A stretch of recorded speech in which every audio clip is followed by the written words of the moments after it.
जय हिंद बच्चों, कैसे हो? उम्मीद है अच्छे होगे। स्वागत है आपका एथलीट क्लास 9th में। तो बच्चे, इस वीडियो के अंदर हम आपको प्रश्नावली 6.2 का इंट्रोडक्शन बताएंगे, इंट्रोडक्शन देंगे। उसमें हम क्या बताएंगे कि आपको प्रश्नावली 6.2 को करने से पहले आपको क्या क्या पता होना चाहिए ताकि आपकी प्रश्नावली आसानी से हो जाए। तो बच्चे, 6.2 में टॉपिक जो दिया गया है, कह रहा है उसमें हमें पढ़ना है समांतर रेखा और तिर्यक रेखा। कि समांतर रेखा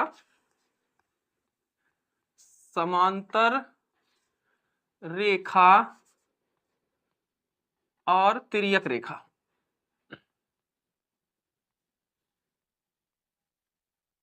तिर्यक रेखा, ठीक है। तो सबसे पहली बात तो आती है कि समांतर रेखाएं क्या होती हैं बच्चे। तो समांतर रेखाएं कोई दो ऐसी रेखा जो आपस में कभी नहीं मिले, उनको बोलते हैं समांतर रेखा। जैसे रेल की पटरी, रेल की जो दोनों पटरी होती है वो कभी कहीं दोनों जाके मिल जाती है नहीं, वो क्या है? समांतर है। दरवाजे का दोनों साइड का पावा, ठीक है, दोनों साइड, दोनों भुजाएं दरवाजे की, वो क्या है? समांतर है। क्या दरवाजा ऐसे बी शेप में होता है? क्या नहीं, ऊपर जितना होगा चौड़ाई उतनी ही नीचे होगी। तो मतलब उनके बीच की दूरी जो होती है समांतर रेखा की बराबर होती है हमेशा। तो एक ऐसी कोई रेखा है, ठीक है, और उसी के समानांतर क्या होगी? कोई एक ऐसी रेखा बन जाएगी, ठीक है। तो इसको बोलें कि ये दोनों रेखाएं क्या है? समांतर है। इन रेखाओं का नाम लिख लेते हैं बच्चे। एक का नाम एम है, एक का एन है, ठीक है। बताया था रेखा का नाम लिखना एम एन। ये होती है बच्चे समांतर रेखा। इनके बीच की दूरी जितनी यहाँ पे है उतनी यहाँ पे है, उतनी यहाँ पे, हर जगह बराबर रहेगी, ठीक है। अच्छा, तो इनको तो समांतर रेखा बच्चे। तिर्यक रेखा क्या है? अगर इन्हीं से कोई रेखा इनको काटती हुई चली जाए ऐसे, ठीक है, तो ये क्या कहलाएगी? तिर्यक रेखा कहलाएगी, ठीक है। किन्हीं समांतर रेखाओं को काटती हुई, जितनी भी समांतर रेखा, यहाँ पे दो है तो दो को काटती हुई जा रही, तीन होगी तीन को, चार होगी चार को काटती जाएगी, उसको बोलेंगे तिर्यक रेखा, ठीक है। तो ये क्या है बच्चे? तिर्यक रेखा है,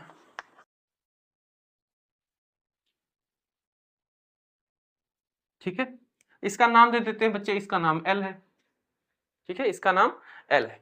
अब बच्चे, यहाँ पे जहां जहां पे काट रही है, जैसे यहाँ पे प्रच्छेद कर रही है, यहाँ पे प्रच्छेद कर रही है, तो यहाँ पे चार कोण बन रहे हैं, ठीक। उन कोणों का नाम भी देते हैं बच्चे। मान लो इसका एक, इसका दो, इसका तीन, इसका चार, ठीक है।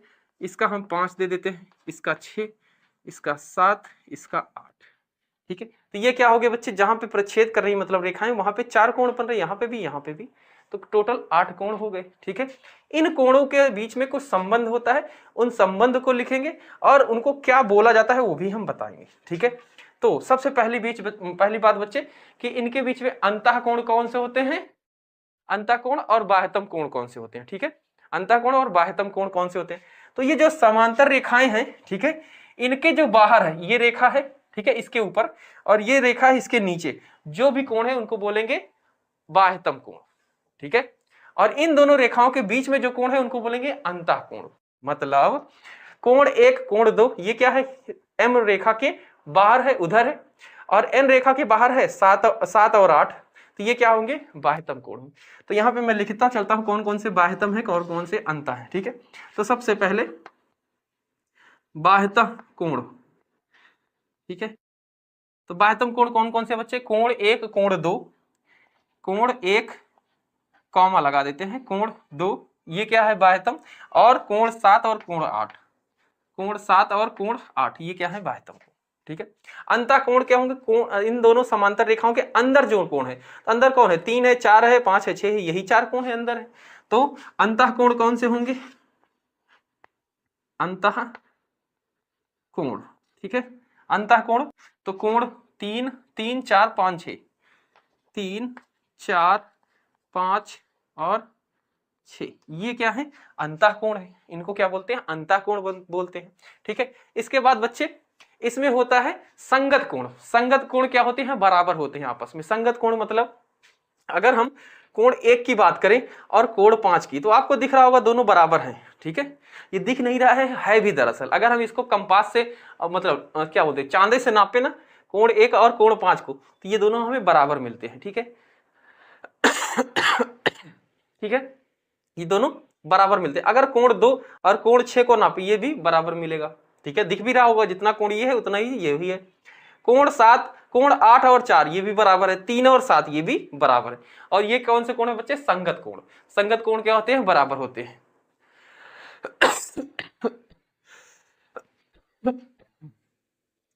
तो बच्चे तीसरा संगत कोण।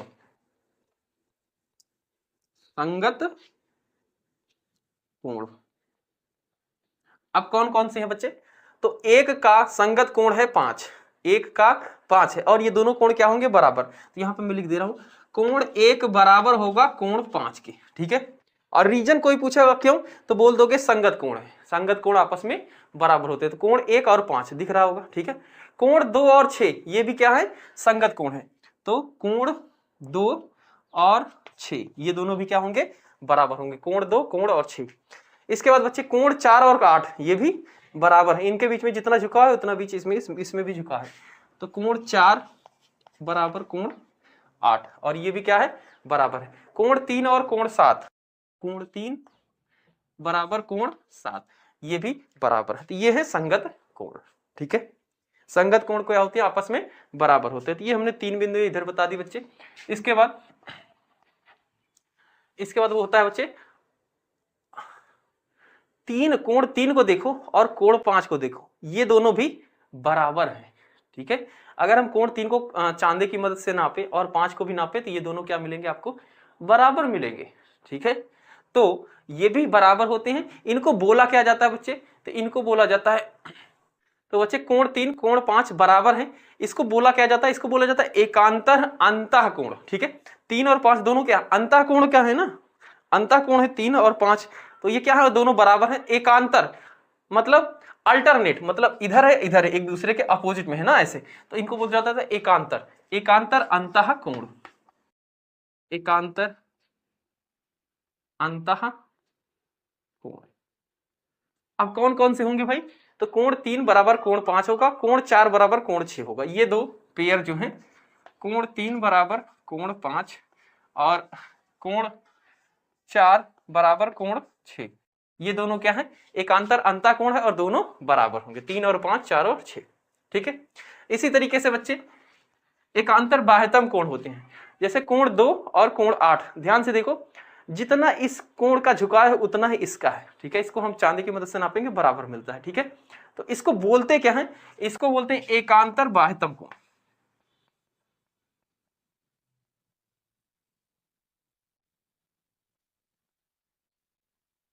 एकांतर बाह्यतम कोण, ठीक है। कोण 2 बराबर होगा कोण 8 के, और कोण 1 बराबर होगा कोण 7 के, कोण 1 बराबर होगा कोण 7 के, कोण 2 बराबर होगा कोण 8 के। ये क्या होंगे? बराबर होंगे। उनको बोलेंगे क्या? एकांतर बाह्यतम कोण, ठीक है। तो ये है बच्चे, अगर कोई दो रेखाएं समानांतर हैं और उनको एक तिर्यक रेखा काट रही है, तो जो उनके बीच में कोण बन रहे हैं ना, उनको क्या क्या बोला जाता है और उनके बीच में संबंध कौन सा होता है, वो सारा हमने यहाँ पे बताया है। कि ये कोण इसके बराबर भी होगा, ये भी होगा ना, क्या बोलेंगे? वर्टिकल अपोजिट एंगल, शीर्षाभिमुख कोण। कोण 1 और 3 शीर्षाभिमुख, कोण 2 और 4 ये भी शीर्षाभिमुख कोण होगा। ये हम पहले ही बता चुके हैं, यहाँ पे नहीं बता रहे, जो नया नया है वही बता रहे हैं, ठीक है। जैसे कोण 6 कोण 8 लिख सकते हैं, हाँ लिख सकते हैं। क्या रीजन देंगे? शीर्षाभिमुख कोण, वर्टिकल अपोजिट एंगल, बराबर होते हैं। 5 और 7 ये भी बराबर होती है, हमने पहले ही बता दिया है, इसको हम यहाँ पे नहीं बता रहे हैं। यहाँ पे जो नए थे उनको हमने बताया, उनको बोला क्या जाता है, ठीक है। इसको नोट कर लो, और फिर हम चलते हैं बच्चे सीधा प्रश्नावली पे, ठीक है। इन सब के माध्यम से हम इनको सिद्ध करेंगे, जो आपके प्रश्नावली के क्वेश्चन दिए गए उनको सॉल्व करेंगे, ठीक है।